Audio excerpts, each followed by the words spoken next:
Alright, for page 2D, we're going to be performing and composing transformations. Good things to know are the differences between all of them. So like you need to know, you need to know translations, rotations, reflections, and dilations. Those are all loosely covered down here. This is just a few example problems. If you need more help on these, go to Delta Math, send me an email, all that business. To find the scale factor, for this number one, I'm just going to find the scale factor of a point that's dilated from here to here. So this is a point somewhere on the grid that started way out over here at 1512 and then dilated in to 8, 6.4 towards the origin. So if I want to find the scale factor, it says towards the origin right here. So that's how I know it was the origin. If I want to find the scale factor, they've been scaled in the same direction, or they've been scaled the same distance in the x and y. So I'm just going to steal the x distance. I need some number. So when I multiply it by 15, I get 8. This is exactly what algebra was made to fill. So we called this number k. And you could use any letter, of course, but we call the scale factor k in geometry class, just convention. That comes from a German word. And we use k because it's fun and easy. But anyway, so to solve this problem, I'll just divide both sides by 15. If I wanted to solve for k, for example. And so the result is k equals 8 over 15. And really, this is good. This is a sufficient answer. You're done. If you think about it, this makes sense because if you were to multiply 15 by 8/15ths, well, then the 15ths would cancel and you would get 8. So this is literally the number you multiply by to map 15 to 8, which is exactly what we wanted to do in our dilation. Since k is less than 1, you might say, since k is between 0 and 1, this is a shrink, or we called it a, not an enlargement, but a reduction. Look at my memory, going crazy. We call this a reduction in geometry. Alright. So for this last one, I'm just going to do a series of compositions. You guys can see for the first one, I want to rotate the following image 270 degrees around the point P. So there's P right there, the point P. Then translate by 2, -2. That's the vector. Then finally, reflect this image over the line x equals 2. So just a heads up, this was supposed to say -2, -2. So that's my bad. But I'm going to do it as if it was 2, -2, since you guys did it that way. And it is going to go off the grid, but that's fine. So to rotate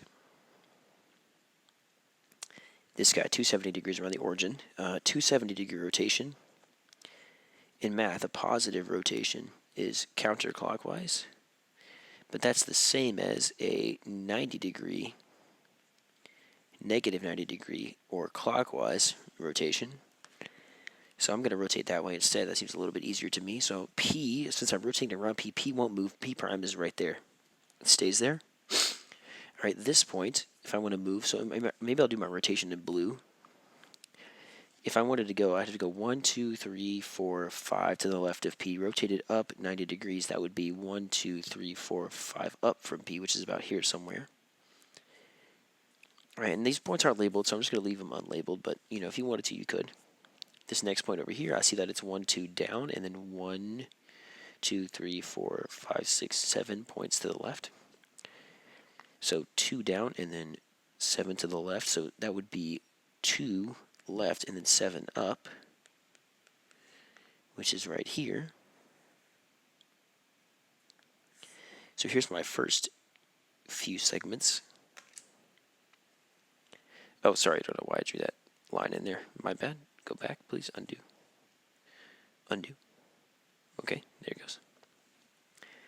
Same thing for this point. It looks like it was 2 down, and then 1, 2, 3 left. So 2 to the left, and then 1, 2, 3 up would be right there. Here's our next line. For the next one, this one down here, it's 1, 2, 3, 4, 5 down from P, flipped up 90 degrees. That is 1, 2, 3, 4, 5 left to P, so it lands right on this point. That's okay. And since P doesn't move, we have the remainder. It looks something like this. All right, pretty cool. So that's our rotation done. Now the next thing we want to do is translate. So in red, I'll do my translation. Translate by 2, -2. So I want to move over 2. That's a +2. and then down to for all these points, since this is a vector that translates everything uniformly. So down 2 and left 2 for P prime right here would be P double prime, so you might call it. And then same thing for all those points. I'm just going to walk over 1, 2, 1, 2 down from each other, so it actually land right here on top of this guy. And then 1, 2, 1, 2 here. Then 1, 2, 1, 2 here. And let's see. Oh, I think that's all of them. So then I'll just connect my dots.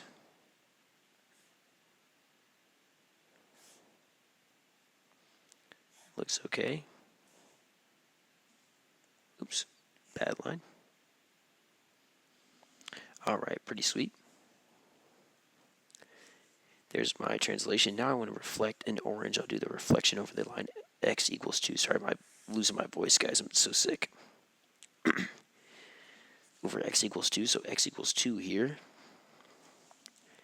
This line I want to flip over. So I want to go the same distance on both sides for each of these points. So this point was here, it's going to land here. P double prime will flip over to right here. We'd actually call this point P triple prime. Or, you might put in parentheses P to the third like this. Just meaning that we moved it. If you didn't want to write all those like apostrophes up, that'd be fine. And then to keep going, we'll just keep doing these points. This one's 1, 2, 3 over, 1, 2, 3 to the right, and then 1, 2, 3, 4, 5, 6. Is that right? 1, 2, 3, 4, 5, 6. Yeah, 1, 2, 3, 4, 5, 6. Somewhere over here. That's okay. Just approximate is fine. And then 1, 2, 3, 1, 2, 3 over. So you can see our shape looks pretty good. Now remember, guys, it's just a rough sketch. Just to make sure you get the basics. This is not, if you messed up one of your points or something, it's not the end of the world. No big deal. So in this case, you can see we first rotated to the blue, we then translated to the red, and then flipped over in the orange. So since we've done all those processes, this will be a sufficient answer. It looks good to me. There's tons of ways to do this, guys, so if you did it a different way, don't worry. But your pictures should look the same. You should get to the same image. So, all right.